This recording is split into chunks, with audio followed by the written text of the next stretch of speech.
je dois vous parler des économies insulaires. Alors, faut dire d'abord que c'est une thématique qui est assez récente dans la littérature économique. J'ai été le premier à présenter une thèse sur ces questions à l'université Paris-Dauphine en 1990. Non, 77. Et ensuite, j'ai passé le concours d'Agriculture, j'ai dit en 90. Donc, c'est une thématique qui vient de naître, en quelque sorte, historiquement, quand on regarde comment la pensée dans n'importe quelle discipline se développe. Lorsqu'il y a 10 ans ou 20 ans, ou même 30 ans qu'une thématique a commencé à se développer, on peut considérer que c'est encore une thématique récente. Et aujourd'hui, le sujet, les choses qu'on analyse dans ce domaine, l'objet qu'on analyse dans ce domaine, ce sont des pays dits petits pays insulaires ou petites régions insulaires ou petite économie insulaire. Alors, j'ai choisi petite économie insulaire pour ne pas exclure des pays et des territoires qui n'ont pas les mêmes statuts.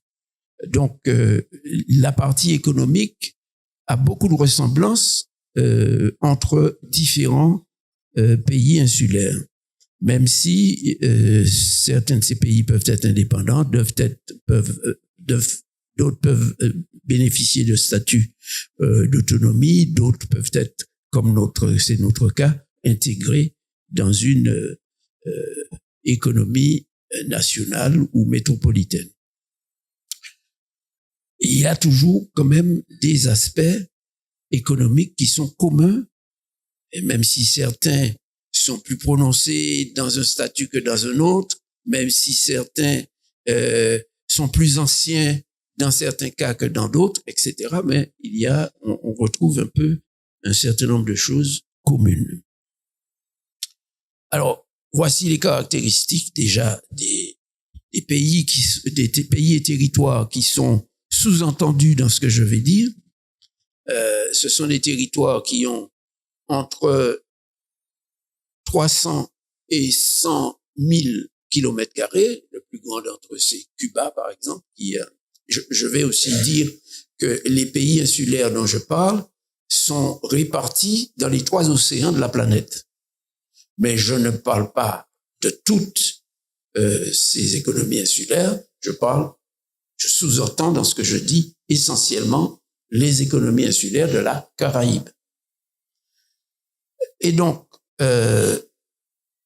dimension, j'ai dit pour la taille physique, la population peut être entre 100 000 et 10 millions d'habitants. 10 millions d'habitants, c'est le cas de Cuba, la plus grande île de la Caraïbe. Alors, quelles sont les caractéristiques générales de ce type d'économie? On va voir tout à l'heure qu'il y a des raisons historiques pour cela. On va pas trop insister là-dessus, d'ailleurs. Mais enfin, il est important de les connaître. Il y a une grande dépendance par rapport à l'extérieur dans toutes les économies insulaires. Une spécialisation très forte dans un petit nombre de produits d'exportation. Dans la Caraïbe, c'est surtout le sucre, le tabac, le café. À l'origine, c'était surtout ça. Un marché interne qui est très exigu.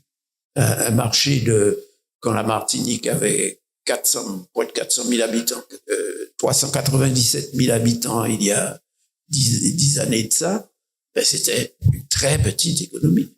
Elle a encore diminué de taille, puisque aujourd'hui, elle est autour de 365 000 habitants. Petit marché, peu diversifié. D'ailleurs, la faible diversification de marché est liée à sa petitesse. Vous ne pouvez pas avoir un petit marché et puis tout produire sur ce marché automatiquement. C'est aussi peu diversifié. L'importation dans ces conditions représente un élément essentiel de l'activité économique, de l'alimentation, qui est une question vraiment essentielle, quotidienne. Si les gens ne mangent pas, ils ne survivent pas. Et beaucoup de pays considèrent que l'alimentation est une question stratégique. Des tas de pays qui, dans leur histoire, ont appris à préserver leurs sources d'alimentation et de garder le contrôle sur ces sources d'alimentation, parce que dans toute situation politique compliquée, difficile, avec des guerres, avec des catastrophes, il faut d'abord manger, il faut continuer à manger. Les Japonais subventionnent la production de riz chez eux depuis des centaines d'années parce que ce sont des îles et ils savent ce que c'est que de manquer de nourriture dans une île. Donc, compte tenu de la grande ouverture de ces économies, de leur petitesse, du fait qu'elles sont spécialisées, du fait qu'elles importent pratiquement tout, ce sont des pays dont les prix sont déterminés à l'extérieur, qu'il s'agisse des prix d'importation et d'exportation. Donc, ces pays n'ont aucune capacité réelle de modifier les prix. Et de plus, quand ils produisent quelque chose, comme ça s'étend sur le reste du monde, au bout d'un certain temps, leur prix baisse parce que le marché extérieur, de plus en plus, évidemment, lorsque l'offre se développe, fait baisser le prix. Et les prix internes sont eux aussi indirectement déterminés par les prix externes. Voilà. Alors, rapidement, historiquement, qu'est-ce qui s'est passé pour créer ça? Bon, vous avez 18e, 19e siècle, c'est l'époque où ces économies sont créées par la production d'exportation. C'est des cas particuliers. Tous les pays n'ont pas eu cette histoire. Cette histoire est très particulière aux petites économies insulaires de la Caraïbe. Et donc, ces pays ont dès le départ développé une structure de goût. Alors, si je m'intéresse à la question de l'alimentation, c'est parce que nous allons, à la fin, revenir un peu sur cette question qui constitue aujourd'hui un défi, un enjeu très fort pour les pays insulaires. Donc, une structure de goût importée et non pas locale. Les Européens ont un produit qu'ils ont développé depuis des centaines d'années, qui est tous les produits à partir des céréales, pain, etc., pâtes. C'est ça mais c'est chez eux qu'ils le font. Les Chinois, c'est le riz. Ils ont une source d'alimentation chez eux qui s'appelle le riz. Mais la source d'alimentation principale dans les économies insulaires, c'est le pain et le riz aussi. Mais c'est pas d'ici. Et c'est pas qu'il peut pas y avoir des sources d'alimentation d'ici. Mais comme on utilise la force de travail, notamment au 18e, mais même après, pour produire un produit d'exportation, et comme les territoires sont relativement réduits, il n'y a pas de place pour faire autre chose, ou en tout cas, il y a très peu de place et très peu de mains pour faire autre chose. Et donc, on développe une structure de goût importée. Morue, farine, etc. Tout ça, c'est considéré comme des produits habituels.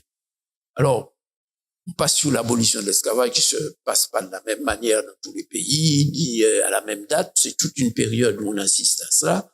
Entre 1804, ce sont les Haïtiens qui ouvrent l'histoire avec la révolution haïtienne, et puis Cuba qui termine pour la Caraïbe, mais c'est pas le dernier pays. Dans les Amériques, le dernier, c'est le Brésil qui termine en 1888, mais ici, dans la Caraïbe, c'est 1886. Deuxième phase, et elle est intéressante, mais on va pas entrer dans le détail, c'est peut-être la seule période où les îles de la Caraïbe et dans d'autres parties du monde ont eu à chercher à se mettre en relation avec leur environnement immédiat pour subvenir à leurs besoins alimentaires. C'est la période qui est marquée par les deux guerres, Première Guerre mondiale, Deuxième Guerre mondiale, et qui sont distantes, ces deux guerres, d'à peu près une vingtaine d'années. Et donc, pendant ces deux périodes, c'est là qu'on se rend compte de ce que ça représente d'avoir une structure de goût, c'est-à-dire de considérer comme la base de l'alimentation des produits qui ne sont plus disponibles. Et donc, il faut trouver des solutions. Fort heureusement, il y avait déjà eu quelques périodes plus courtes de ce type. Et puis, il y a eu aussi d'autres conditions historiques qui ont fait que on a importé un certain nombre de produits alimentaires ou de plantes alimentaires, déjà pour nourrir les esclaves et ensuite pour nourrir aussi une partie de la population. Souvent, quand on le dit, les gens sont très étonnés. Ce que nous croyons être des produits de la Martinique à l'origine ne sont pas des produits de la Martinique parce qu'ils ont été importés à un moment donné pour essayer de commencer à créer une base alimentaire. Le cocotier, pas d'ici. Dans toute la Caraïbe, il n'y avait pas de cocotier. Jusque, on va dire, dans les années 1700 et quelques. Les dachines, c'est un produit qui vient du Pacifique. Les fruits à pain, vous allez à la campagne, j'ai eu une dispute avec un paysan une fois, parce que je lui ai dit, mais fruits à pain, c'est pas ici, hein. Mais comment c'est nous qui fait ça ici, hein? Il m'a dit, non, frère. Fruits à pain, ça sortit en Polynésie. C'est là, ça sortit. Et c'est là, il y aura mangé toujours. C'est ça, il y aura mangé. Et ils savent qu'ils m'ont conservé, ils ont conservé 6 mois en baptême. Bon. Mais où, par contre, ça? Et on ne peut pas manger les mules, parce qu'on pas un mail, alors c'est les mules, etc. Bon. Donc, ces premières petites étapes ont permis que pendant cette période, mais qui est très courte, 30 à 40 ans, c'est tout, on comprenne qu'il faut commencer à se demander comment on peut mettre à manger à côté de chez soi, et donc, jardin créole, etc. Mais c'est très court. Et donc, les goûts n'ont pas été transformés. Et qu'est-ce qui me fait? Voilà. Alors, après ça, apparaissent un certain nombre de nouvelles opportunités sur lesquelles on va passer très rapidement parce que je me rends compte que j'ai déjà pris beaucoup de votre temps. Et après la guerre, on entre dans une période, guerre de 1939-45, dans une période où les moyens de transport, c'est ça la grande révolution de cette époque, automobile, avion, évidemment les technologies ont été créées un petit peu avant, mais elles ont pris vraiment de l'ampleur et sont devenues des technologies pratiquées par pratiquement tout le monde, petit à petit évidemment, progressivement, et ces technologies ont non seulement irrigué les pays insulaires, donc les distances entre les différentes parties de l'économie insulaire se sont réduites, mais en plus la distance entre l'île et l'extérieur aussi s'est réduite, aussi bien avec les technologies aériennes que les technologies maritimes. Et ça s'est accompagné dans la plupart des îles, peut-être plus fortement à partir des années 70 dans certaines îles, et dans d'autres un peu plus tôt, dans d'autres un peu plus tard, mais on a eu un développement des services publics, c'est-à-dire tout ce qui est éducation, tout ce qui est hôpitaux, etc., qui ont accompagné cette nouvelle étape et qui ont permis en même temps la constitution de populations urbaines de plus en plus importantes. Et tout cela, évidemment, a posé immédiatement la question de l'alimentation. Et ce qui pouvait répondre immédiatement à cette question, c'était l'alimentation importée. Donc, ça a renforcé le modèle de goût importé. Alors, parallèlement, il y a quelques autres difficultés qui sont apparues. D'abord, une opportunité importante qui a été le développement du tourisme, l'émergence du développement du tourisme qui a commencé dans les îles de la Caraïbe au niveau mondial. Si on regarde les différents océans mondiaux, on voit que ce sont des îles comme Cuba et Barbade. Barbade, de ce point de vue-là, il y a beaucoup à étudier de ce qu'ils font, parce qu'ils sont toujours un peu en avance sur beaucoup d'autres îles de la Caraïbe. Et si, par exemple, ils viennent de créer un carburant qui coûte 2 fois moins cher, le 17 septembre dernier, un carburant qui coûte 2 fois moins cher que les carburants habituels, tirés du pétrole, et ce carburant est fabriqué avec de la sargasse, du caca mouton et des effluents de distillation du rhum. Voilà. Ça marche très bien, paraît-il. Ils ont fait des essais, ça marche. De toute façon, ils n'en auraient pas parlé si ça ne marchait pas. 2 fois moins cher. 2 fois moins cher, en même temps, ça permet de résoudre un problème, ou en tout cas d'avancer dans la solution, de transformer un problème en une opportunité. La sargasse, c'est un problème pour tout le monde dans la Caraïbe, mais ça peut devenir, à terme, un élément de solution du problème du carburant, en baissant le prix d'un côté, mais de l'autre, en diminuant la consommation d'énergie fossile. Et on va voir tout à l'heure que l'une des difficultés pour les pays de la Caraïbe, c'est justement la question du réchauffement climatique et de toute cette partie de la question.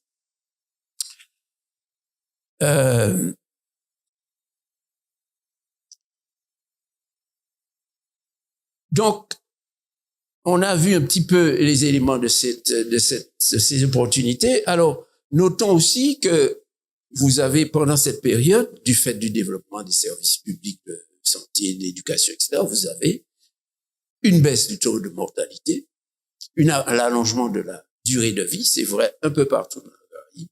Et alors, il y a des différences dans certains pays. Et troisième question, une diminution du taux de mortalité, je l'ai dit. Le taux de natalité, dans un premier temps, c'est un petit peu augmenté, mais surtout la mortalité infantile a considérablement diminué. Vous avez eu une explosion démographique dans entre les années 50 et les années 80, et l'économie n'a pas, même avec le tourisme, été en mesure d'absorber ces flux de main-d'œuvre qui arrivaient. Beaucoup d'entre eux ont été amenés à émigrer en fonction des opportunités qui se présentaient. Certains pays ont trouvé des opportunités relativement faciles, on va dire, par exemple les îles françaises, où il y avait un besoin de main-d'œuvre en France métropolitaine. Il y avait donc une incitation à organiser même l'émigration du Midon. Mais je vais vous dire, vous avez le même phénomène à Barbade, Sainte-Lucie, Jamaïque, d'émigration à peu près à la même époque. Il n'y a aucune organisation faite par un État quelconque pour aider les gens à émigrer. Les gens partent parce qu'il n'y a pas d'emploi et ils vont travailler à l'extérieur. Mais on retrouve le même phénomène. Alors, et tout ça, cette économie-là que nous sommes en train de décrire très rapidement, a pour fonction de renforcer la structure de goût importée, entre autres, et ça nous intéresse, et en allant plus loin qu'une structure de goût. Une structure de goût, c'est essentiellement l'alimentation, mais il y a aussi des goûts, différents goûts, on va dire. Mais le mode de vie, c'est déjà autre chose. Le mode de vie, c'est comment on se lève, qu'est-ce qu'on fait le matin, le soir, etc., etc. Le mode de vie, pour beaucoup de parties de la population, et pas seulement les classes les plus riches, est importé, et les gens ne savent même pas qu'ils ont un mode de vie importé. Bon. Alors,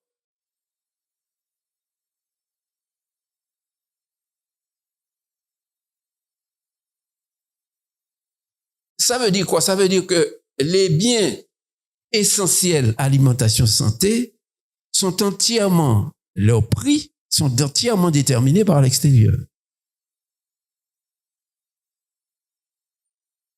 Si le prix des céréales ou le prix du riz importé augmente, ben les prix de l'alimentation augmente. C'est vrai dans toutes les îles. Et dans certaines îles, ça va s'exprimer par une augmentation du prix du pain, etc. Dans d'autres îles qui n'ont pas un marché, eh bien, ça va s'exprimer par une réduction de la quantité de pain distribuée à la population, ce qui est le cas actuellement à Cuba. On vient de décider, il y a à peine 2 semaines, de réduire la ration de pain. Réduire la consommation, c'est augmenter les prix. C'est ça que ça veut dire aussi. Quand on n'est pas économiste, on ne voit pas le lien, mais c'est la même chose. Tu réduis la consommation. Tu as une économie soi-disant gratuite, tu réduis les produits qu'on consomme, mais ça veut dire que tu augmentes leur prix.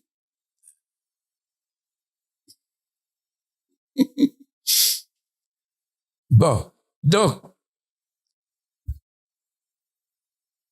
2 exemples du rôle des prix extérieurs sur le niveau de prix en Martinique. En 2009, on a assisté à une augmentation très forte, que c'était 24%. J'avais écrit un article à l'époque là-dessus. Je l'ai publié, je crois d'ailleurs, ça doit être dans Antilla ou quelque chose comme ça. Bon, France Antilles, je l'avais envoyé. Bon, apparemment, ça n'avait pas intéressé le grand monde. Mais il y a une seule personne qui m'a fait un commentaire. C'était l'un de mes anciens étudiants.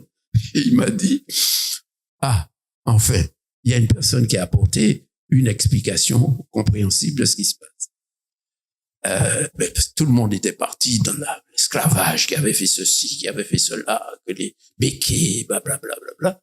Et quand on regardait très simplement ce qui s'est passé sur les marchés financiers en 2008, la crise des subprimes, a provoqué chez les spéculateurs une fuite sur un certain nombre de produits traditionnels comme le pétrole, comme les métaux, etc., sur lesquels ils spéculaient, et ils ont balancé leur fric sur les produits alimentaires, les produits de base pour l'alimentation, les céréales, le riz, etc.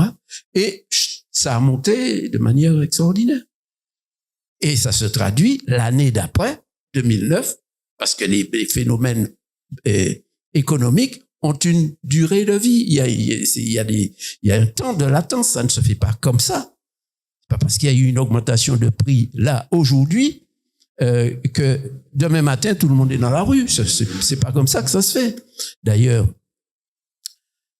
notez bien qu'en 2022, le niveau des prix à la Martinique était 40% plus élevé que les prix en France métropolitaine, le niveau de prix. Bon, vous n'avez pas vu des gens descendre dans la rue, mais ce phénomène, évidemment, joue sur un certain temps et différents éléments entrent en jeu pour donner un mouvement de protestation.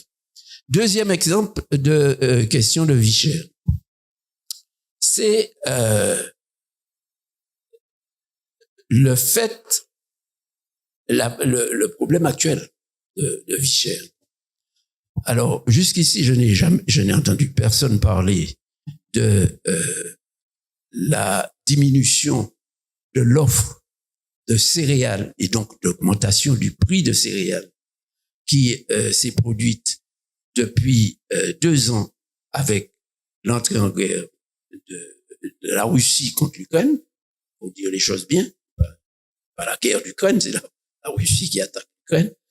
Et le prix des céréales, et 2, la baisse du niveau de transport, du niveau des eaux sur le canal de Panama, qui ralentit l'activité de transport du riz qui vient d'Asie, etc.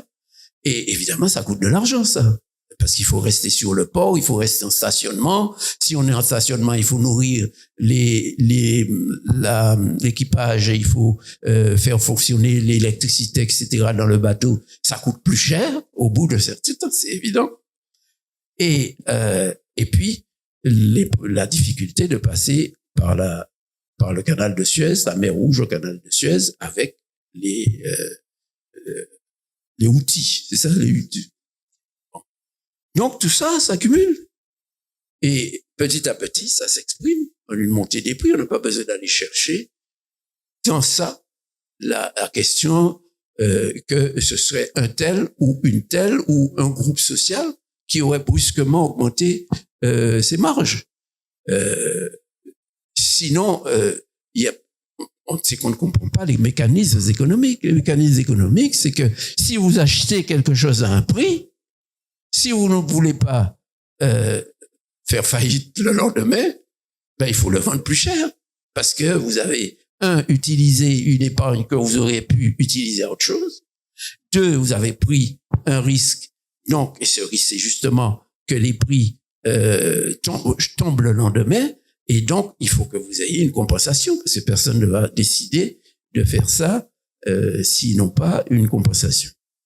Voilà sur la question. Mais je vais appeler tout à l'heure notre ami Emmanuel qui connaît bien, qui a bien décortiqué le phénomène de hausse des prix là ces derniers jours. Et il m'a envoyé un PowerPoint qui est lumineux sur cette question.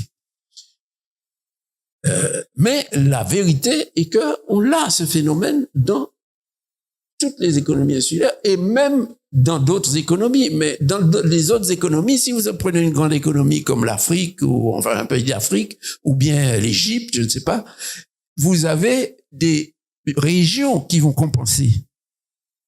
Vous n'avez pas, et puis c'est pas distant. Ça passe d'une région à l'autre, quelquefois sur des cabourets. On n'a pas besoin de train, et pourtant il y a des trains. La même chose en Chine. Donc, mais le problème est là. Et il faut essayer de le comprendre avant d'accuser X, Y ou Z. Alors, quels sont les défis qu'on retrouve maintenant dans les économies insulaires? J'ai parlé de la question des prix de l'alimentation, plus que d'autres, plus nettement que d'autres. Autre défi important, c'est le réchauffement climatique. Parce dont il faut se rendre compte concernant les îles, c'est que elles ont moins contribué au réchauffement climatique. Entre parenthèses, je voudrais donner un petit peu mon avis sur le réchauffement climatique.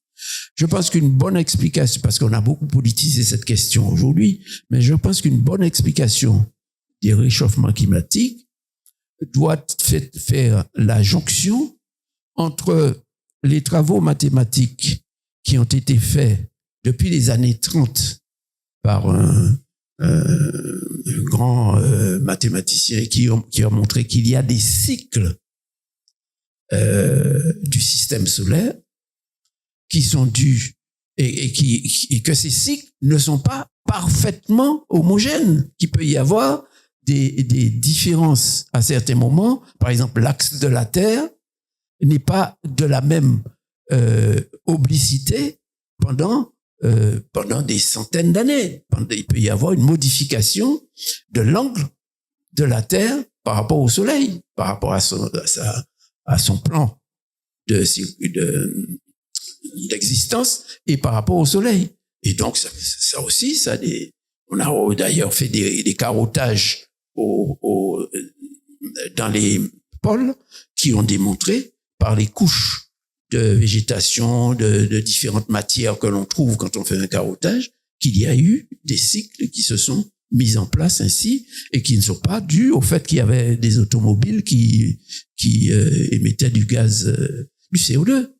Il n'y avait pas d'automobile et c'est certainement pas les coups de massue de nos ancêtres communs, les Homo sapiens qui sont venus d'Afrique pour envahir l'Europe à une certaine époque et blanchir puisqu'il n'y avait pas assez de soleil et tout ça pour introduire un petit peu d'humour dans la discussion.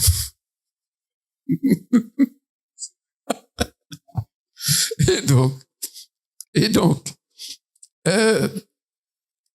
ces différents points j'en étais à la question du réchauffement climatique et les îles ont peu contribué, mais elles subissent les pires dégâts. Le plus gros des dégâts, c'est les îles. Vous avez des îles là qui sont déjà condamnées à disparaître. Vous en avez d'autres qui sont condamnées à perdre une bonne partie de leur terre, y compris des parties habitées. Vous en avez qui sont frappés avec des ouragans beaucoup plus forts qu'il y a quelques années. Et ça se voit. Alors nous, on a une chance dans ça. Parce qu'on n'en a pas depuis un bout de temps. Alors on se demande, c'est peut-être parce qu'on est particulièrement sage et parfait, c'est possible. Mais on prie, voilà, c'est ça, exactement. Et dans différentes religions en plus. Donc il y a nécessairement un effet.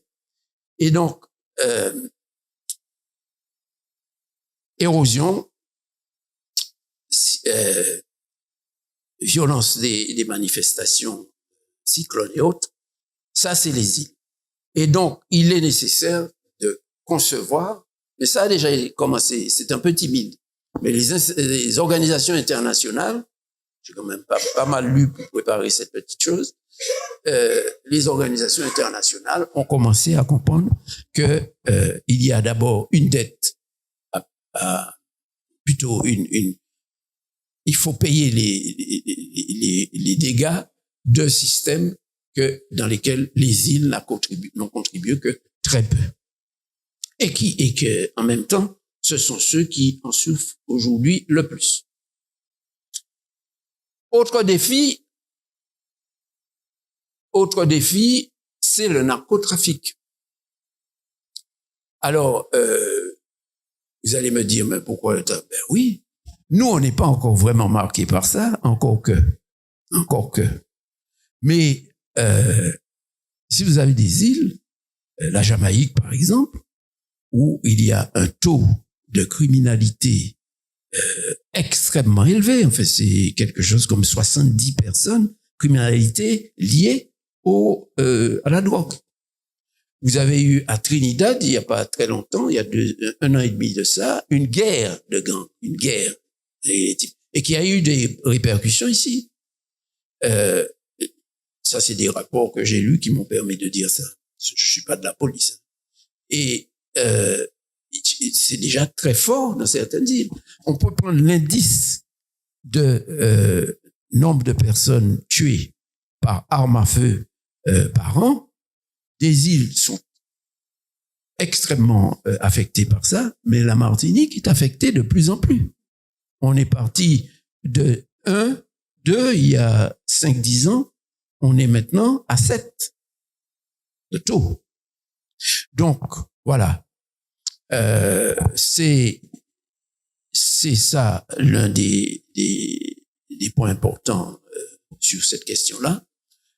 On peut ajouter que s'agissant d'îles et donc de petits gouvernements et qui sont pas suffisamment pour l'instant qui ne coordonnent pas assez leurs actions, qui ne travaillent pas suffisamment ensemble. Chacun a l'air de faire ses affaires. Sainte-Lucie, il y a du narcotrafic, on se bat comme on peut. Jamaïque, on se bat comme on peut. Mais on n'entend pas parler pour l'instant de travail collectif qui permettent de mettre en place des modes de réaction contre ça. Alors que dans les petites îles, les forces dont on peut disposer, de police,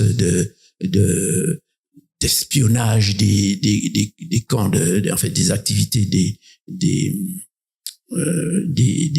narcotrafiquants, sont très inférieurs à ce que l'on peut mettre en place dans une métropole comme les États-Unis ou ce qu'on peut mettre en place en Europe.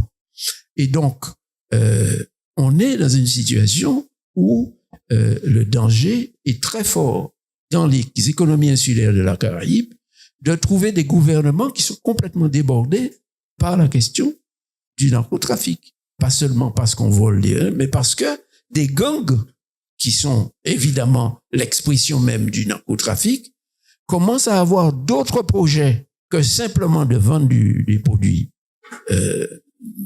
illicites, mais de prendre en main des gouvernements. d'influencer les gouvernements, de jouer un rôle social, évidemment pour couvrir leurs activités. Ça existe pratiquement partout dans la Caraïbe. Merci de votre attention.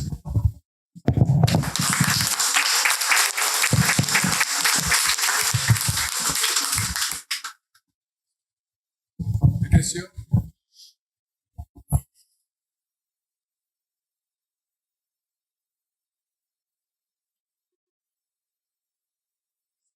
Ah, les opportunités, mais elles étaient... J'ai parlé des opportunités qui se sont présentées il y a maintenant une trentaine d'années et qui ont été exploitées.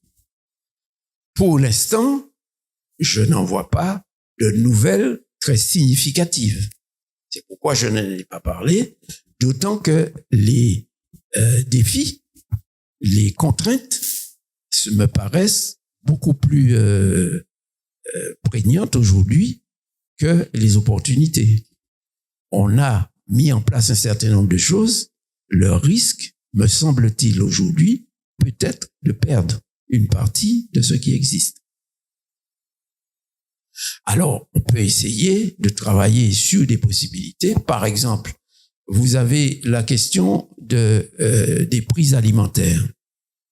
Sur la question des prix alimentaires, il y a tout un changement qui peut se concevoir, mais à long terme. Ça peut pas se faire demain matin, ni dans une semaine. Mais si on raisonne sur les 5-10 ans qui viennent, on peut voir que, pendant certaines périodes de l'histoire, les Martiniquais ont commencé à mettre en place des moyens alimentaires locaux. Je l'ai dit en parlant tout à l'heure au 19e siècle. On a importé des variétés de plantes, etc., etc. On peut développer une alimentation, puisque c'est ça dont le prix augmente. On peut développer une alimentation très diversifiée, très différente, ou en grande partie différente de celle que nous avons actuellement, qui est basée en grande partie sur des céréales, sur des produits laitiers, qui sont pour la plupart des produits importés, et développer d'autres types d'alimentation à partir de ce qui existe déjà comme stock végétal, mais aussi en envisageant l'entrée à la Martinique et dans le circuit caribéen de nouvelles ressources alimentaires. Il suffit de regarder, par exemple, à la Caraïbe, pour voir qu'il y a des ressources alimentaires que l'on connaît en Jamaïque, que l'on ne connaît pas ici. Que l'on connaît à la Grenade, que l'on ne connaît pas ici. Dans l'inverse est vrai aussi. Mais il y a un travail énorme et il y a des entreprises à créer dans ce secteur. Est-ce que vous savez aujourd'hui que vous avez un grand engouement pour la cuisine, la nouvelle cuisine mexicaine, et la nouvelle cuisine mexicaine comporte une 50aine de fleurs qui n'étaient pas consommées jusque-là. Des fleurs qui deviennent des aliments. Alors vous imaginez, si vous faites une cuisine, et nous avons les gens qui peuvent faire la cuisine ici, nous avons des chefs, et ça c'est une chance, parce que nous sommes dans un pays dont la culture est une culture culinaire de haut niveau. Il s'agit de la France. Les meilleurs chefs du monde sont des Français. Et nous avons des Martiniquais qui ont compris ça et qui sont devenus des chefs de très grand niveau. Nous avons, vous avez Marcel Ravet, vous avez, il faut parler de Bredas, vous avez des plus jeunes, Nathaniel Ducteil, vous avez, elle s'appelle, j'oublie son nom, c'est une charmante jeune femme qui a travaillé au crayon. C'était dans la cuisine du crayon. Je sais que tous vous savez ce que c'est que le crayon, quoi. Bon, c'est une chabine de Martinique, et était là. Donc, il y a une multitude d'opportunités dont il faut se saisir. Évidemment, si on ne s'en saisit pas, il va y avoir d'autres qui vont s'y mettre. Ça. Pas. Mais il faut regarder dans ce sens-là. Ça, c'est pour l'alimentation. Un exemple. En Jamaïque, la base de l'alimentation populaire, c'est un fruit qui s'appelle ackee. Alors, c'est un poison si vous n'avez pas laissé le fruit mûrir dans l'arbre. Si vous le prenez fermé dans l'arbre et vous cherchez à le cuisiner, c'est toxique. Mais si vous le prenez ouvert dans l'arbre, vous prélevez la matière consommable et vous faites un plat, c'est le plat national jamaïcain. Ça s'appelle ackee and saltfish. Et ça a été voté par le Parlement comme étant le plat national. Et les ackee poussent partout en Jamaïque, mais ici aussi. Ça pousse partout. Mais c'est pas du tout dans la connaissance culinaire des personnes de Martinique. Si nous nous mettons sérieusement sur cette question, nous mettons d'abord un groupe de travail avec des gens qui en savent sur la question botanique, sur la question agronomique, etc. Il n'en faut pas beaucoup, peut-être 5-6 personnes, qui font un tour de la ceinture tropicale. Quand je dis la ceinture tropicale, j'entends tous les pays de la planète qui sont sur la zone tropicale et qui vont voir, quelles sont les matières nutritives qu'ils ont déjà découvertes. Alors, vous allez trouver des matières nutritives qu'on connaît ici, mais vous allez trouver d'autres qui n'ont jamais été transportées ici, qui n'ont jamais été importées et qui sont inconnues. Je parlais du ackee, enfin, même s'il existe un ou deux arbres, j'en ai 2 chez moi, mais c'est pas ça. Je veux dire, entrer dans la consommation de la Martinique, c'est autre chose. Mais vous avez des utilisations de choses qui existent et que nous ne connaissons pas. Vous prenez par exemple les graines maggottes. Je ne sais pas si vous connaissez les graines maggottes. En fait, c'est des aubergines sauvages et on les appelle graines maggottes parce qu'on faisait les margottes d'aubergines avec. Si un Jamaïcain vous invite à manger ce produit-là chez lui, vous pouvez considérer que c'est une personne qui vous considère beaucoup. Il va vous faire des graines maggottes, sur un nom en anglais que je ne sais plus, mais avec sa sauce, avec la viande qui va avec, etc. Et vous m'en direz des nouvelles, c'est quelque chose d'extraordinaire. Vous avez aussi des tas de choses qui poussent déjà mais que l'on ne connaît pas, comme à La Réunion, quand vous allez chez quelqu'un, la personne a envie de vous faire plaisir, elle vous dit « je vais te faire un tijac ». Le tijac, c'est le délice des Réunionnais. C'est en jac, c'est-à-dire un fruit qui ressemble au fruit à pain, qui pousse, vous en avez dans le nord, à Basse-Pointe par là, vous avez quelques pieds où il y a des tijacs. Mais personne ne sait comment le cuisiner, en fait, très peu de gens, sauf les Réunionnais. Et donc, c'est de la matière nutritive qui périt, qui ne sert à rien du tout. Et donc, il y a des choses qui existent que nous ne connaissons pas, il y a des choses que nous pouvons amener, puisque presque tout a été amené, je vous l'ai dit, dachine a amené, cocotier, ça a été amené, mangue, ça a été amené, il n'y avait pas de mangue ici, jusqu'à ce qu'il y ait un bateau d'un Anglais qui a eu des avaries et qui était rempli de graines de mango à planter en Jamaïque. Et on a récupéré une partie ici. Donc, la plupart des choses qui sont dans notre paysage d'aujourd'hui, beaucoup de choses qui sont dans notre paysage n'étaient pas là. Et on peut en mettre d'autres, beaucoup d'autres, et qui sont utiles. Aujourd'hui, nous avons la chance qu'un certain nombre d'études et de bouquets sont publiés sur les vertus nutritives des plantes.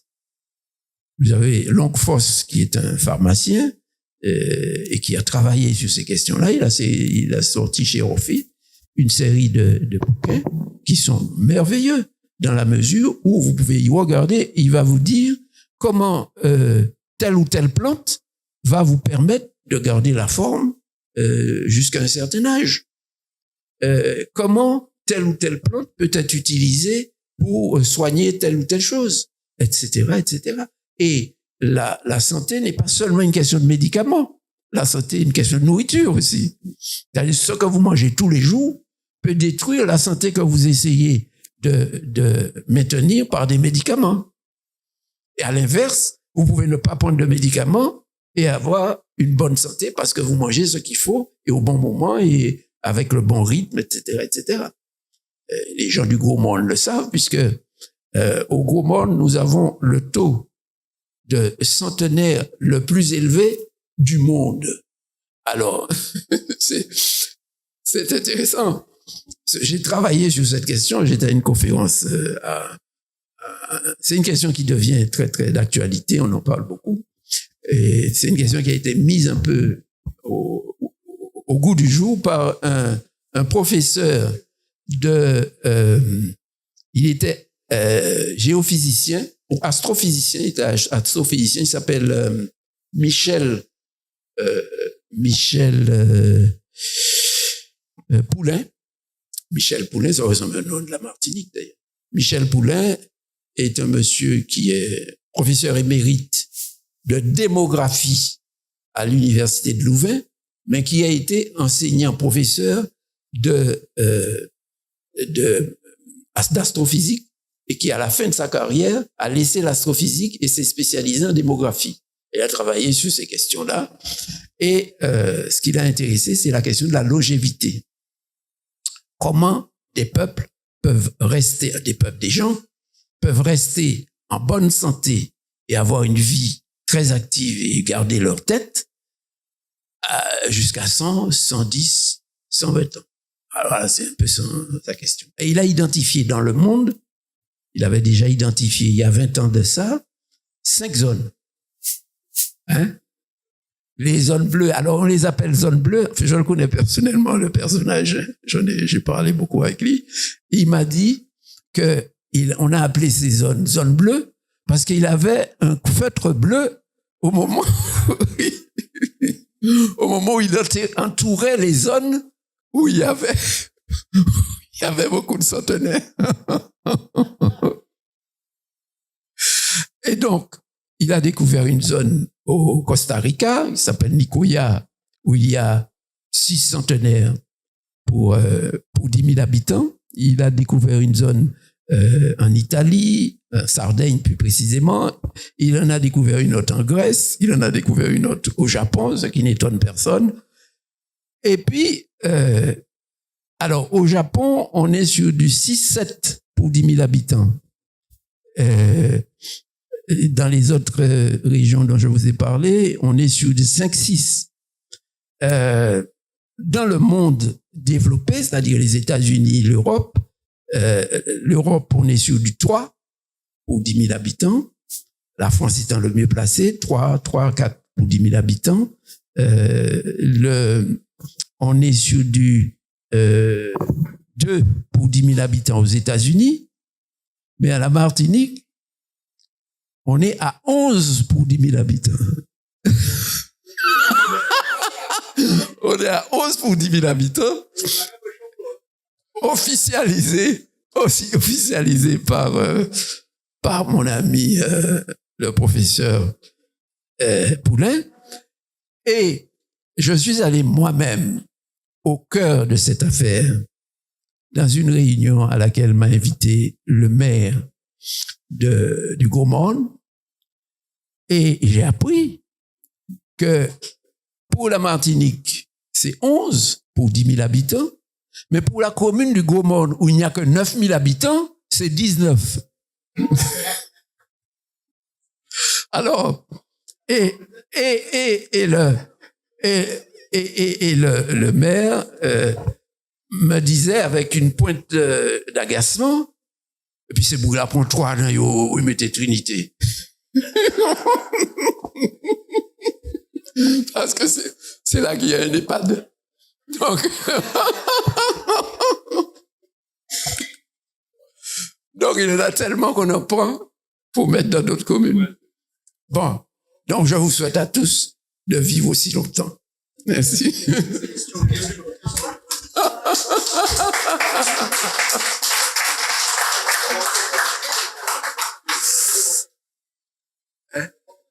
Oh. Oui, vas-y. Non, c'est les questions. Je réponds déjà aux questions. Oui. Pas trop difficile. Hein. Non, vas-y.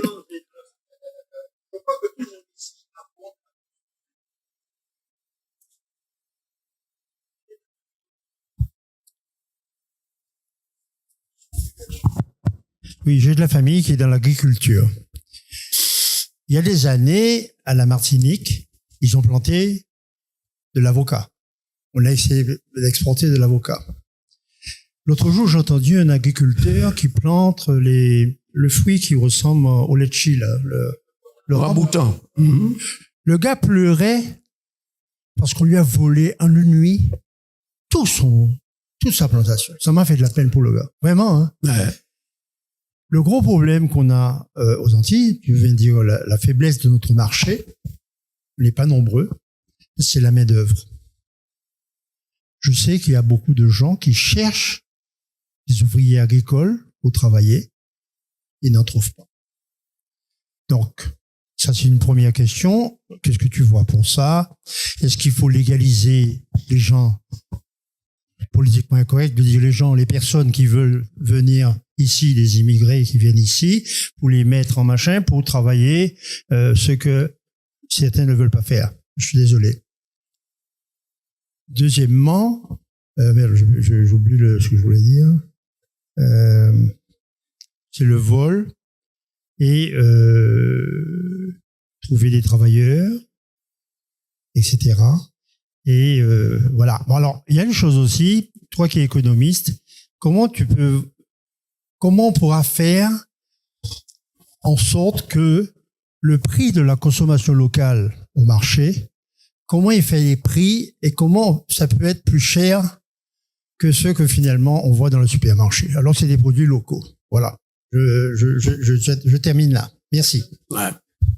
Merci de la question. Tout d'abord, dire qu'il faut produire des produits locaux, diversifier la production agricole, ne signifie pas que c'est pas difficile. Hein. C'est pas simple. C'est un métier qui est difficile, mais qui n'est pas aussi difficile qu'il y a 50 ans. Et qu'on peut faire dans des conditions qui sont nettement améliorées par rapport à il y a 50 ans. Y compris que l'on peut faire dans son jardin, devant chez soi, je veux dire, tout près de chez soi. Tu as la possibilité maintenant, on parlait des fleurs et de certains fruits, on peut faire des fruits en aquaponie. L'aquaponie n'était pas l'hydroponie. L'hydroponie, c'était la première étape où on a commencé à faire des produits agricoles en mettant de l'eau et dans l'eau des nutriments. Mais l'aquaponie, c'est la production des produits agricoles à partir de poissons qui vivent dans une citerne que l'on nourrit. On peut choisir l'alimentation qu'on donne aux poissons. On peut donner des choses qu'on considère importantes ou intéressantes du point de vue nutritif. Et c'est l'eau dans laquelle vivent ces poissons et défèquent les poissons qui circulent dans le système pour faire pousser des plantes. Alors, je sais que ça marche puisque j'en avais fait un avec mon fils chez moi. Ça faisait 6 mètres carrés. On a réussi des choses. Tu avais visité une fois. On avait réussi des choses incroyables et il en a fait un plus grand maintenant à la campagne. Et il produit, mais il fait surtout des plantes aromatiques. Les plantes aromatiques, là, il faut pas non plus négliger cette question parce que les plantes aromatiques, d'abord, ça a un marché. Le marché, pratiquement tout le monde est intéressé à un marché de plantes aromatiques. Les fleurs peuvent être séchées, mises en sachet, etc., etc. Donc, il y a une possibilité de stockage et il y a des utilisations nouvelles qui se mettent en place, comme par exemple le mojito nous, avec nos petites punches excellents, mais on n'a pas besoin de le laisser tomber. On prend aussi du mojito, y compris du mojito vierge, c'est-à-dire sans alcool, que du mojito avec une petite goutte de rhum. Bon, donc, pour répondre à ta question, les opportunités aujourd'hui, comme toujours, ne sont pas faciles. D'ailleurs, quand une opportunité est trop facile, tout le monde y est, et très peu de temps, ça marche plus. Ça marche plus parce qu'on produit et puis on jette, puisqu'il y en a trop. Donc, tout ça doit être vu avec précaution. Et puis, il faut que ça soit des vocations. Quelqu'un, ça existe, la vocation, hein. C'est pas des gens ont une vocation parce qu'ils ont eu ça dans leur famille, d'autres ont une vocation parce qu'ils ont eu un choc un jour, ils ont changé d'attitude par rapport à tout, ils les ont dit qu'ils se rééduquent, ou développent un nouvel esprit. Enfin, la nature humaine, c'est quelque chose d'absolument multiforme. Enfin, il faut justement laisser semer la graine et laisser pousser, accompagner, etc., etc. Donc c'est ça la difficulté que tu soulèves là, c'est ce genre de difficulté. Tu as parlé par exemple de l'avocat. L'avocat, ce qui est extraordinaire, c'est que d'abord l'avocat, c'est de chez nous, ça vient d'Amérique centrale. C'est là, la plante existait. Il y a aussi, alors, j'en profite pour faire une parenthèse. Aujourd'hui, la moindre plante qui a été modifiée dans un laboratoire européen ou états-unien, on met un label, on met une marque et on demande de payer. Payer pour pouvoir avoir des semences, payer pour ceci, payer pour cela.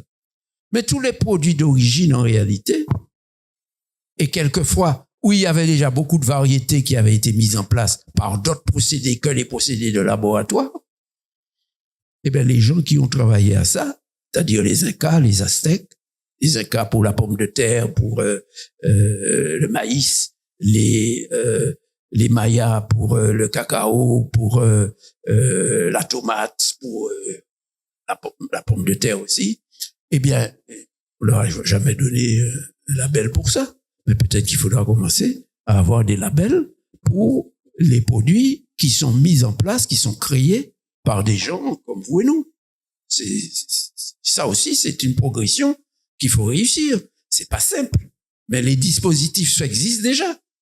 Donc, on peut protéger une marque, on peut protéger un plan, une semence, on peut protéger toute une série de choses de manière à ce que ceux qui font les efforts pour obtenir un résultat ne soient pas gros gens comme devant quand ils voient les autres planter et récolter et qui n'ont rien du tout là-dedans. Il faut qu'ils soient bien sûr eux-mêmes très actifs et peut-être les premiers à commencer à exploiter les choses qu'ils réalisent.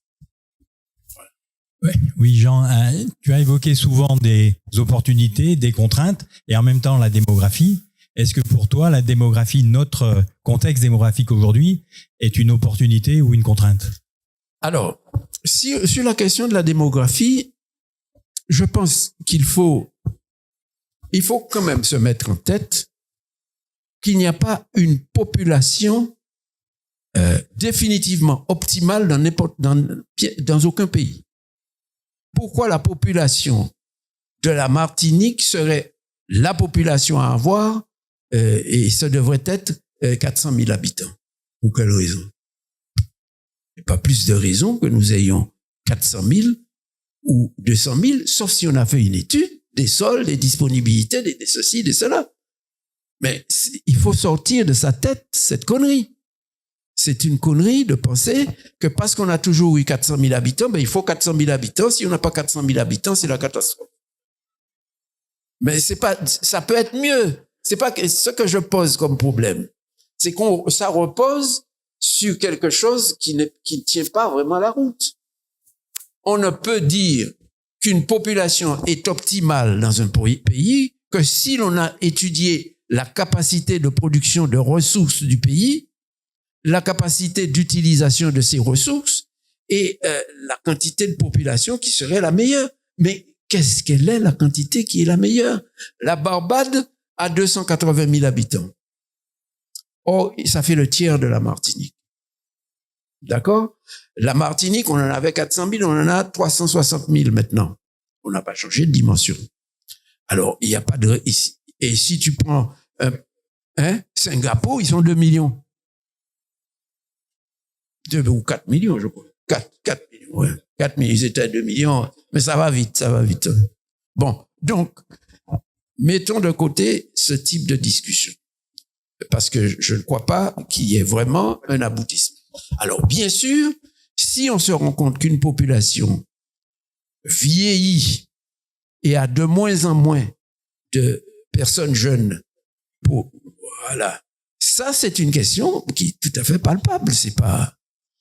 Donc, alors, quoi faire par rapport à ça? Si on raisonne non pas à l'échelle de la Martinique, mais à l'échelle de la Caraïbe,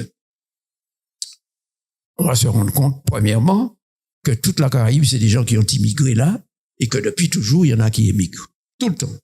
Toute l'histoire, c'est ça.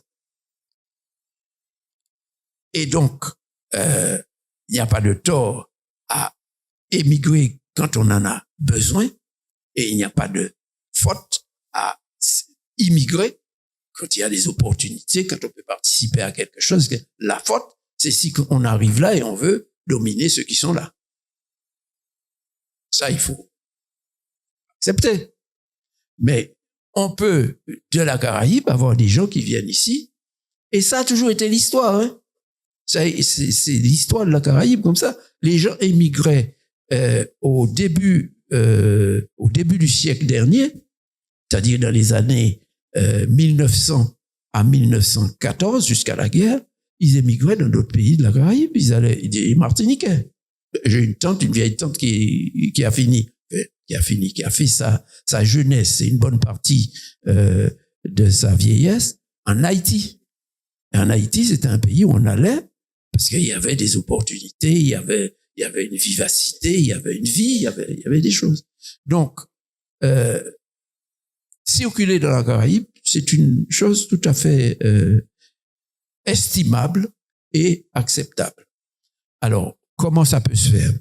Aujourd'hui, nous pouvons distinguer très clairement, j'ai fait un papier là-dessus, si ça vous intéresse, je peux vous l'envoyer, les populations des îles qui vont diminuer sur les 30 à 40 ans qui viennent, les populations des îles qui vont augmenter dans les 30 à 40 ans qui viennent.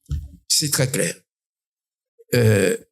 Vous avez les îles, je ne les ai pas toutes en tête actuellement, la Martinique, la Guadeloupe, il n'y a pas que la Martinique, la Guadeloupe, la Barbade, Cuba, Porto Rico, sont des îles dont la population, dans certains cas, a déjà commencé à diminuer, mais dans la plupart des cas, vont diminuer très significativement sur les 30 à 50 années à venir.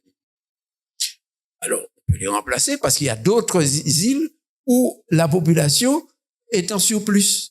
C'est-à-dire que le phénomène de la révolution démographique dont j'ai parlé tout à l'heure, qui se fait à partir des années 1950-60 dans les différentes îles de la Caraïbe, a des phases.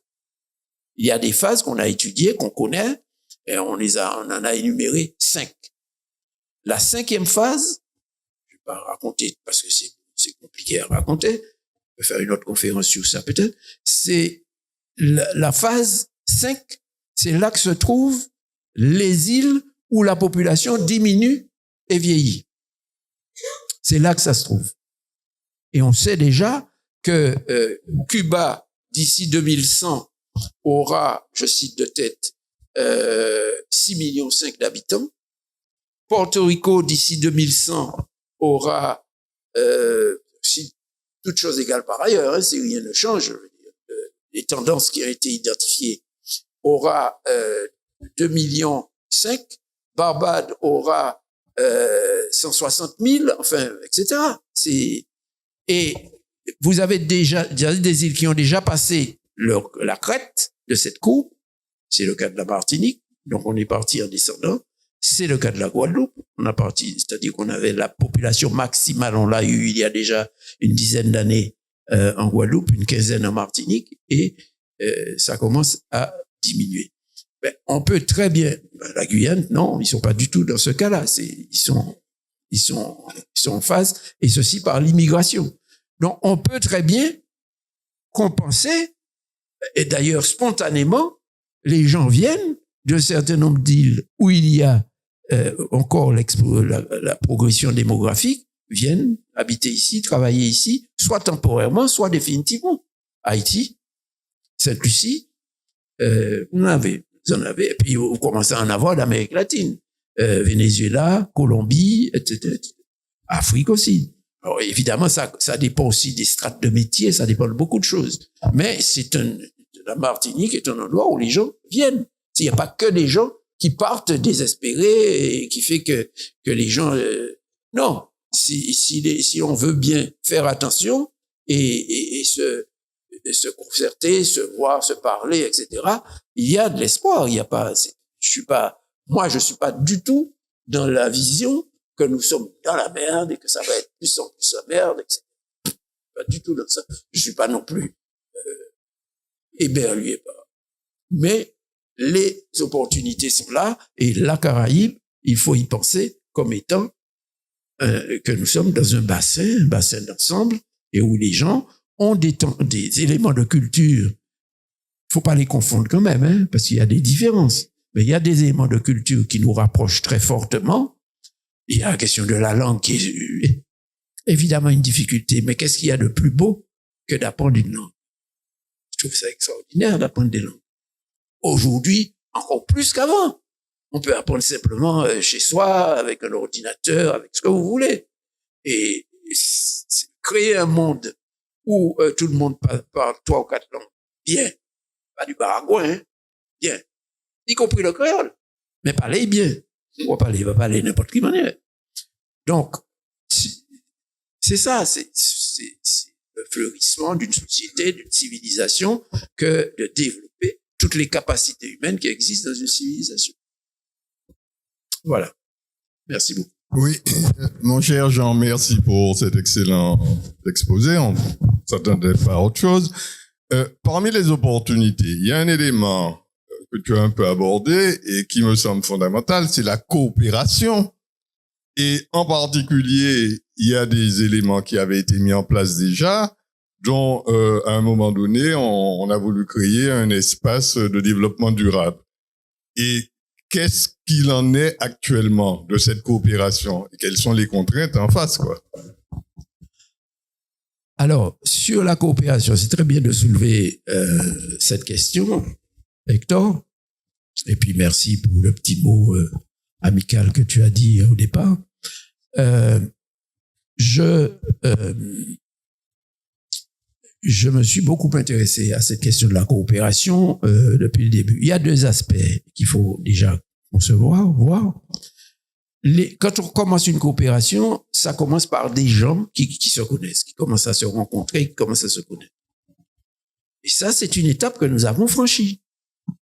On a franchi cette étape en tant que collectivité, en tant que société, dans les années 70-80. Toi-même, tu y as participé, c'était tous ceux qui étaient autour du CERAC, c'était tous ceux qui étaient autour de l'université, on a fait des échanges de jeunes dans la Caraïbe, Interca. Il y a même des gens qui avaient voyagé dans Interca. C'est pour ceux qui savent pas ce que c'est qu'Interca, c'est une association intercaraïbe, et on l'a appelé Interca, que nous avons créé en 1971 et que nous avons initié quelqu'un qui travaillait à l'Alliance française de Barbade. Et moi-même, j'étais en visite à Barbade, j'étais allé faire quelques conférences, et nous avons conçu l'idée de mettre en place Interca. Immédiatement, il y a un engouement pour cette idée, et on a monté des échanges de jeunes entre différents pays de la Caraïbe et la Martinique. Donc, c'était assez compliqué parce que il s'agissait de faire que des enfants, des adolescents qui avaient entre 15 et 18 ans, il fallait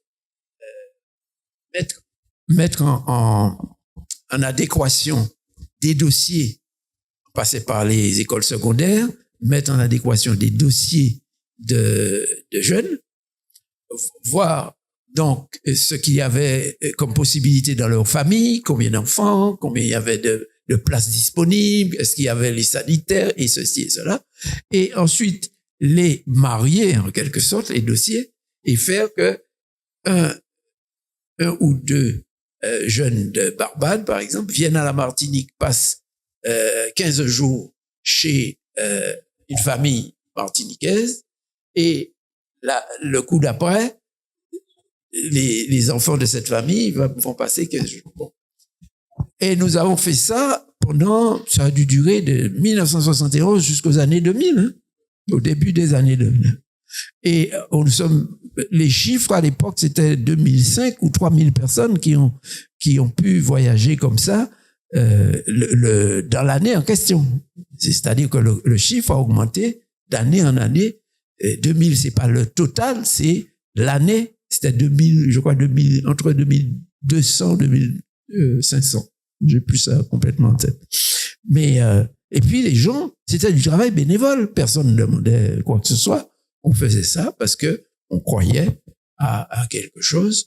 Et je pense que il y en a pas qui le regrettent. Parce que, c'est des choses qui marquent l'histoire d'une société et qui marquent aussi, qui donnent des jalons pour l'avenir. Comment on peut encore faire? Et on peut encore faire. On peut faire d'autres choses.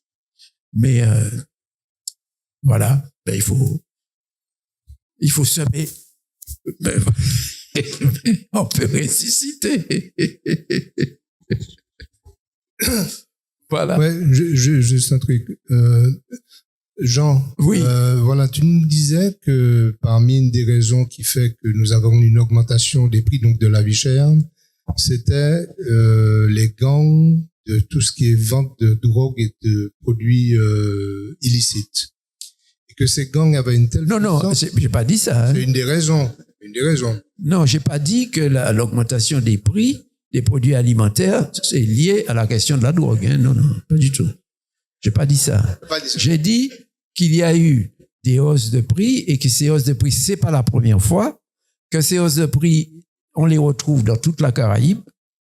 On parle même d'ailleurs dans certaines îles de diminution du niveau d'alimentation. Je peux te passer des documents qui sont faits par la Banque mondiale, par les prix prévoient. Si cette situation perdure, on risque d'avoir une diminution du niveau d'alimentation dans certaines îles, c'est-à-dire de ce que les gens mangent chacun. Bon, mais et que tout cela était lié à des phénomènes qui se sont produits il y a déjà 1 an ou 2 ans.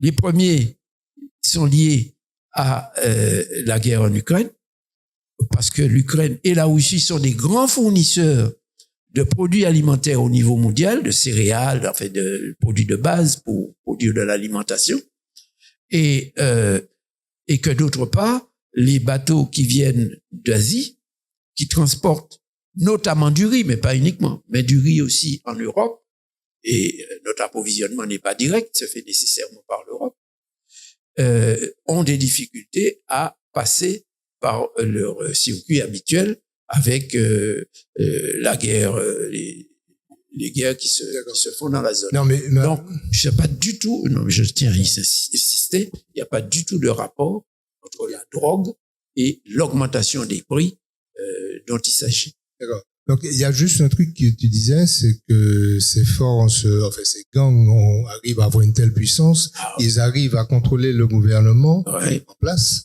Donc, ma question, elle est peut-être... Mais hier, ils ont voté à la CTM une motion de censure pour que les forces de l'ordre, les CRS 8, quittent le territoire, et tout le monde a voté ça. Est-ce que ça veut dire qu'ils sont déjà tellement puissants qu'ils sont arrivés au point, nos politiques, je parle, à répondre aux instructions et aux ordres de ces mouvements et de ces gangs-là? Comment se fait-il qu'on puisse demander au CRS 8 de quitter le département? Alors que nous avons une population qui est excessivement inquiète. Moi, je pose des questions autour de moi. Les gens sont paniqués. On a un climat d'insécurité extraordinaire. et nos représentants à la CTM votent cette motion. Je sais pas quelle est ton opinion, quel est ton avis sur la question. Est-ce qu'ils ont déjà pris le pouvoir ou presque? Écoute, ça c'est ce qui s'appelle le piège. Mais enfin, je suis pas élu. Donc, tout ce que je peux dire dans cette affaire, c'est que les méthodes qui sont pratiquées là actuellement par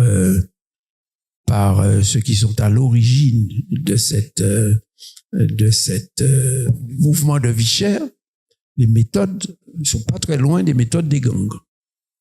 Bon, et je me contenterai d'ajouter que dans certains pays voisins, les méthodes des gangs vont jusqu'à la réclamation du pouvoir politique de manière directe. Voilà. Pas seulement à Haïti, il y a au Mexique un gang à Sinaloa qui a décidé, ils ont été combattus, mais ils ont pris le pouvoir dans une commune, dans une ville. C'est eux qui ont mis de côté les officiels élus, c'est nous. Et c'est pas un phénomène nouveau dans le monde.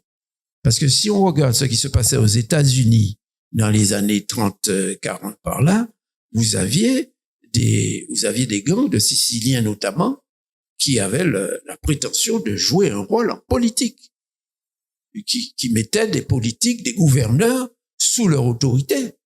Donc la distance entre la réalité d'un gang.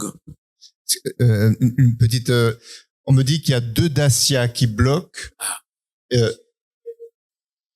Donc c'est pas des choses qui sont étonnantes. Maintenant, si on doit aller plus loin, je dois te dire que je ne suis pas enquêteur sur ces questions-là.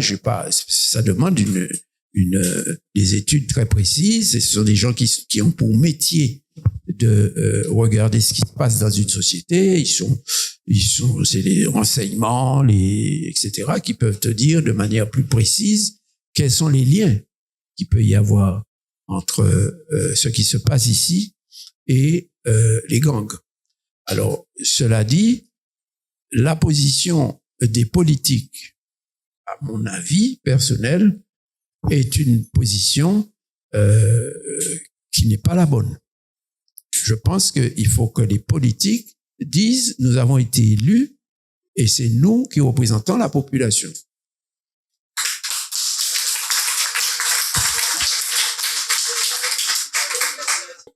Je voudrais revenir sur le développement que tu as fait sur la population des îles, le côté optimum de population. Moi, j'aurais aimé que tu donnes ta position, que tu es sur la structure de la population active. Nous avons une population active dans la production, beaucoup trop, qui fait environ, je me souviens, dans les années 23%, et nous avons une population active dans la fonction administrative, disons, qui représente plus de 60%. Alors j'aimerais que tu expliques quelle est ta position sur l'économie, l'influence, enfin, l'impact sur l'économie insulaire. Non, tu veux dire que le taux de chômage est très élevé, c'est ça que tu veux dire, non? Non. La population active, la répartition de la population active entre les différents secteurs. Entre les différents secteurs. Les secteurs, ouais. La population active productive et la population active administrative, celle qui consomme. Ouais. Y a-t-il quelle influence je pense que compte tenu de l'attractivité des emplois publics, l'attractivité des emplois publics, quel que soit l'organisme dans lequel on est et qui est un organisme public, on a des salaires qui sont élevés comparés au reste de la population. Et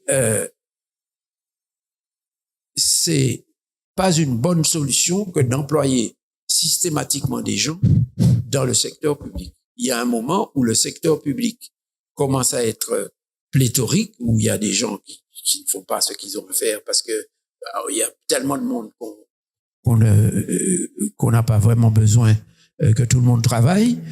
Et ça, il faut travailler à ça pour faire en sorte que l'emploi public ne soit pas pléthorique.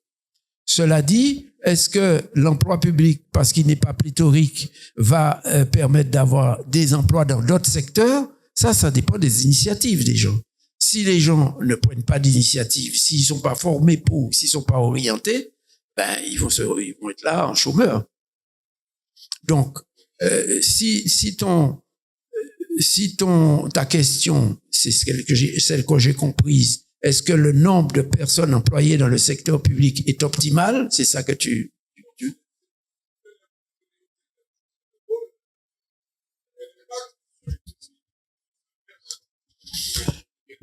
Ça a un impact positif et un impact négatif. Hein. Il y a un impact positif, c'est que ça crée du marché. Et donc, ça permet de créer de l'activité.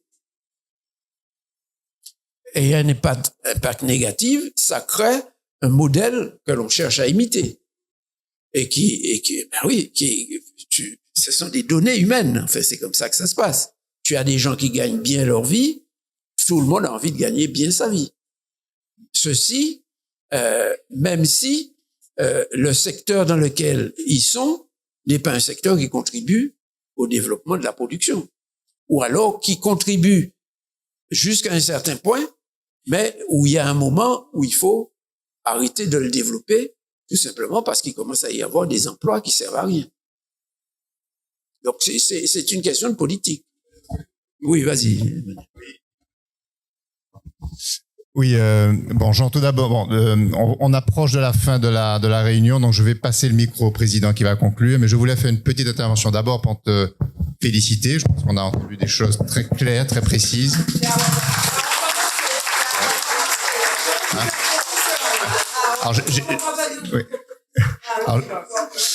Alors, j'ai compris d'abord que l'économie insulaire était sous la contrainte, sous une série de contraintes, et qui sont les mêmes que l'on soit ici ou ailleurs, mais quand on est une île avec peu d'habitants, loin des sources d'approvisionnement, on cumulait deux grands impacts, deux grandes contraintes qui rendaient les choses difficiles, et qu'il fallait donc trouver les moyens de compenser ces contraintes, soit par des moyens culturels, puisque tu as beaucoup évoqué l'idée du goût, et ça, il faut le mettre sous le champ culturel, soit sous l'angle des solutions de compensation des handicaps. Et je voulais donc évoquer un sujet sur lequel on a échangé il y a quelques jours, qu'on appelle dans notre jargon la zone franche sociale. En deux mots, quelle est la situation? La situation, c'est de dire qu'à la Martinique, comme en Guadeloupe, nous sommes des territoires d'outre-mer qui importent des contraintes ou des atouts issus de France et d'Europe. Ça veut dire que quand on est dans le monde de l'entreprise, on opère avec des charges qui sont des charges nationales ou européennes dans un environnement caribéen qui, lui, est complètement dérégulé. Et donc, les entreprises des Antilles françaises se retrouvent avec un niveau de charge de fonctionnement qui les rendent non compétitives par rapport à leur bassin dans lequel elles opèrent. Et donc, c'est une des raisons pour lesquelles il y a peu de coopération économique entre la Martinique, la Guadeloupe et les îles environnantes. Parce que quand vous payez un salaire en Martinique de 2000, l'équivalent vaut 500 dans les îles voisines. Et forcément, l'impact des prix produits par nos économies rend le marchandage techniquement impossible. Et donc, on est dans une petite bulle où finalement on se renferme entre nous avec un cordon sanitaire qui est celui de la France et de l'Europe.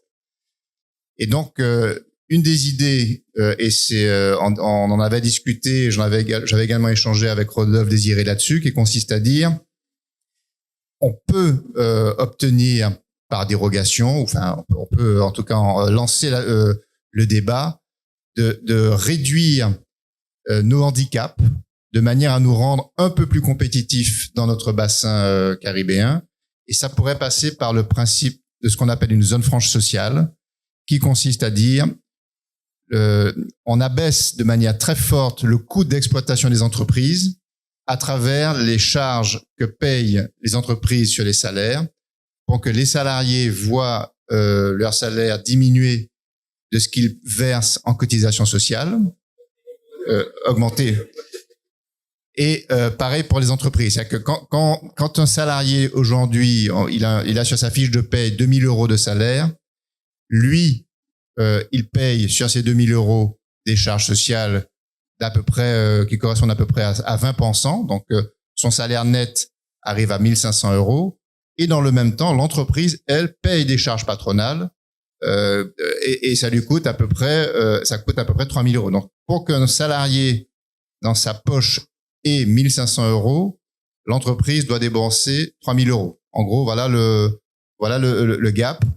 Et ça crée deux problèmes. Un, une tension des salariés à pouvoir consommer parce que leur salaire est rogné par des charges qui sont lourdes. Et d'autre part, l'entreprise, elle est pénalisée par des charges qui l'empêchent d'embaucher. Et l'idée étant de dire, si on écrasait ces deux éléments, de manière à ce que le brut devienne le net, on pourrait, dans un environnement contraint qui est l'environnement caribéen dans lequel se situe la France, à travers ses territoires d'outre-mer, eh bien, permettre aux entreprises d'allumer deux moteurs économiques, le moteur de la demande, en redonnant instantanément 20% de pouvoir d'achat aux salariés, tout de suite. Ils pourraient à ce moment-là contribuer à mettre dans l'économie par la consommation et donc allumer le moteur de la consommation. Et dans le même temps, permettre aux employeurs de retrouver un ballon d'oxygène qui leur permette à ce moment-là de retrouver une capacité d'embauche et donc d'employer plus facilement et donc de régler deux problèmes, le pouvoir d'achat d'un côté, le chômage de l'autre, et tout ça parce que nous sommes dans un environnement dérégulé avec en emportant les contraintes européennes.